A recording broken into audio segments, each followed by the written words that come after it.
अबू आजमी और मौलाना सलमान अजहरी की बातचीत का एक वीडियो सामने आया जिसमें मौलाना ने मुसलमानों से एकजुट होकर बीजेपी के खिलाफ वोट डालने की गुजारिश की। अबू आजमी ने मौलाना सलमान अजहरी को क्या समझाया, उनसे फतवा देने की अपील किस अंदाज में की, यह भी आपको उस वीडियो में साफ साफ सुनाई देगा। यह वीडियो मैं आपको दिखाऊंगा क्योंकि जब यह वायरल हुआ तो बहुत सारे साधु संतों ने हिंदुओं से एकजुट होकर बीजेपी के पक्ष में वोट देने की अपील कर दी। इन साधु संतों ने क्या कहा यह भी सुनने लायक है। वोटिंग से 24 घंटे पहले वोट जिहाद का मुद्दा इसलिए अचानक गर्म हुआ क्योंकि आज मुंबई की मानखुर्द शिवाजी नगर सीट से चुनाव लड़ने वाले समाजवादी पार्टी के उम्मीदवार अबू आजमी का वीडियो सामने आया। इसमें अबू आजमी मुफ्ती सलमान अजहरी से मुसलमानों के वोट अपने पक्ष में कराने की गुजारिश करते हुए दिखाई दे रहे हैं। अबू आजमी समाजवादी पार्टी के उम्मीदवार हैं। वो सलमान अजहरी से कह रहे हैं कि उनके इलाके में 2 लाख मुस्लिम वोटर हैं, लेकिन 5 मुस्लिम कैंडिडेट मैदान में हैं।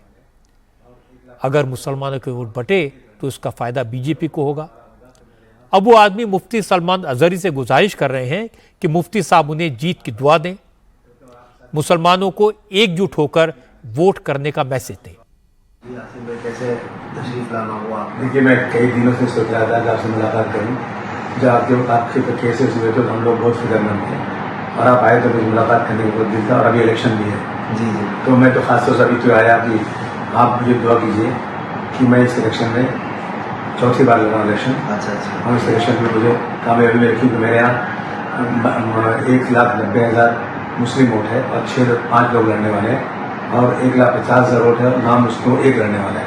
अगर वोटों का बंटवारा होगा तो मेरे यहाँ फिर ये नफरत वाले बीजेपी के लोग जो मुसलमानों के साथ बार बार करते और आपके साथ भी उन्होंने किया ही। असल में बीजेपी के राष्ट्रीय महासचिव विनोद तावड़े आज एक इसी तरह की कंट्रोवर्सी में फंसे। विनोद तावड़े पर वोटर्स को पैसे बांटने का आरोप लगा। मामला पालघर के नाला सोपारा का है। यहां विरार के एक होटल में सुबह करीब 10 बजे विनोद तावड़े और नाला सोपारा से बीजेपी के उम्मीदवार राजन नायक अपनी पार्टी के कार्यकर्ताओं के साथ मीटिंग कर रहे थे। इसी दौरान बहुजन विकास आघाड़ी के उम्मीदवार और मौजूदा विधायक क्षितिज ठाकुर, उनके पिता और बीवीए के नेता हितेन ठाकुर के सैकड़ों सपोर्टर्स एक साथ होटल में घुस गए। विनोद तावड़े को घेर लिया गया। कुछ लोगों ने 500-500 के नोट लहराकर विनोद तावड़े पर पैसे बांटने का इल्जाम लगाया और हंगामा शुरू कर दिया।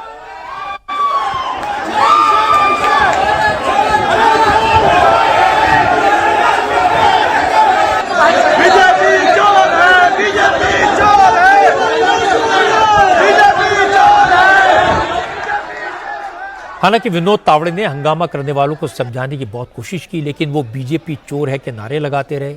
बात नहीं बन पाई। पुलिस पहुंच गई, इलेक्शन कमीशन की टीम भी पहुंच गई।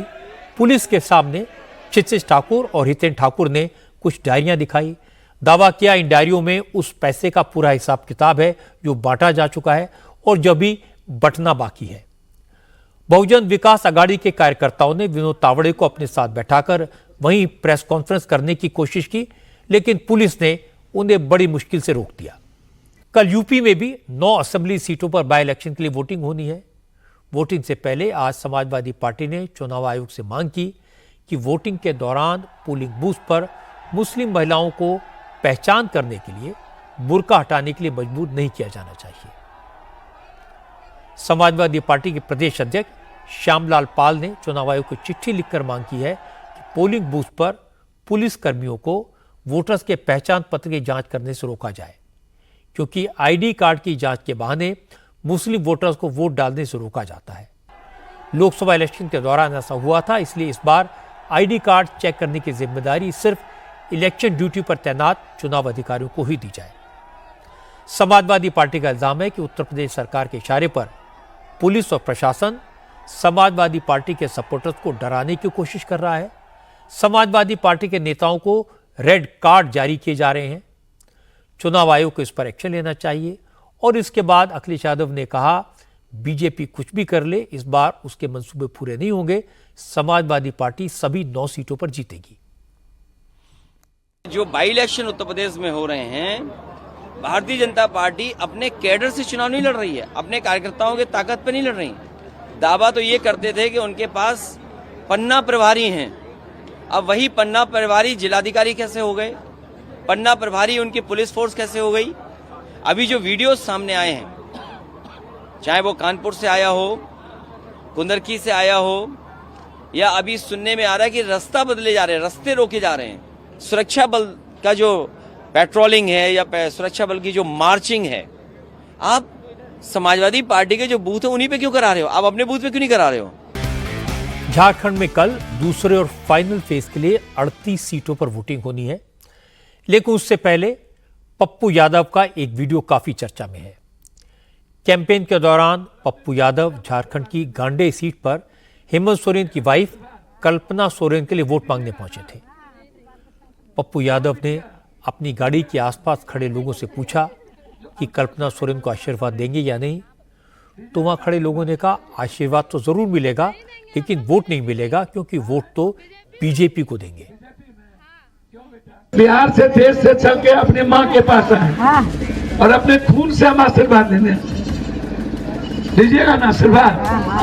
बेटी दीजिएगा ना? ओ बिटिया दीजिएगा ना? जो अब जोर से नहीं बोलिएगा तो नहीं दीजिएगा ना आशीर्वाद? नहीं देंगे, हम लोग बीजेपी में देंगे। बीजेपी में देंगे। बीजेपी में? हाँ। क्यों बेटा? क्योंकि इतना दिन तक क्या किया? जेएमएम 5 साल से इतना दिन तक क्या किया? दिल्ली और इसके आसपास के इलाकों में तमाम कोशिशों के बावजूद पॉल्यूशन कम नहीं हो रहा है।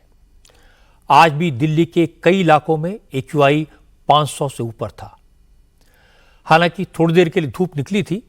पॉल्यूशन कम करने के लिए दिल्ली के कई इलाकों में आज एंटी स्मॉग गन्स का इस्तेमाल किया गया, पानी का छिड़काव किया गया। ग्रैफ 4 के तहत तमाम तरह की पाबंदियों को सख्ती से लागू कराया जा रहा है, लेकिन इन सब का कोई असर नहीं दिख रहा। एक्सपर्ट्स का कहना है अगर यही हाल रहा, आसमान में स्मॉग की मोटी चादर छाई रही, तो अगले 2 हफ्ते तक तो दिल्ली वालों को जहरीली हवा में ही सांस लेना पड़ेगा। एक्सपर्ट्स का कहना है कि चूंकि सर्दी बढ़ रही है, टेम्परेचर और गिरेगा, ऐसे में विंड स्पीड न बढ़ी, बारिश न हुई, तो दिल्ली वालों को फरवरी तक पॉल्यूशन की मुसीबत इसी तरह झेलनी पड़ेगी। जैसे अभी तक हो रहा है कि अब इंजन ऑन ऑफ कर दो या स्मोक टावर लगा दो, ऐसे ये प्रॉब्लम सॉल्व नहीं होगा। ये तो एक दिखावा है। जैसे इस साल अब बात हो रही है कि हम क्लाउड सीडिंग कर देते हैं, आर्टिफिशियल रेन कर देते हैं, ये सब बकवास है। हर रोज ये विंड स्पीड और कम होते जाएगी, तापमान और कम होते जाएगा। अगले 2 हफ्ते मेरे को लगता है कि हम सिवियर प्लस कैटेगरी में ही रहेंगे। मेरे को समझ नहीं आ रहा उससे कैसे निकलेंगे। और फिर जो हमारा विंटर का है, मतलब सिवियर कैटेगरी तो ये रहेगा। मतलब फरवरी 15 तारीख तक तो मेरे को समझ नहीं आ रहा कि 400 से कम ये कैसे लेवल आएगा। अगर एक इमरजेंसी की तरह इसको हम नहीं ट्रीट करेंगे तो हमारे बच्चे स्कूल नहीं जा पाएंगे, ये मतलब घर से बाहर खेलने के लिए नहीं जा पाएंगे। ये तो मतलब फरवरी क्या, ये तो होली तक चलेगा। एक्सपर्ट्स कह रहे हैं कि दिल्ली वालों को बारिश या तेज हवा ही पॉल्यूशन से बचा सकती है। अब बारिश की कोई संभावना दिखाई नहीं दे रही, इसलिए अब क्लाउड सीडिंग के जरिए दिल्ली में आर्टिफिशियल रेन कराने के ऑप्शन पर विचार हो रहा है। आज दिल्ली सरकार के पर्यावरण मंत्री गोपाल राय ने केंद्रीय पर्यावरण मंत्री भूपेंद्र यादव को चिट्ठी लिखकर आर्टिफिशियल रेन के ऑप्शन पर विचार के लिए तुरंत मीटिंग बुलाने की मांग की।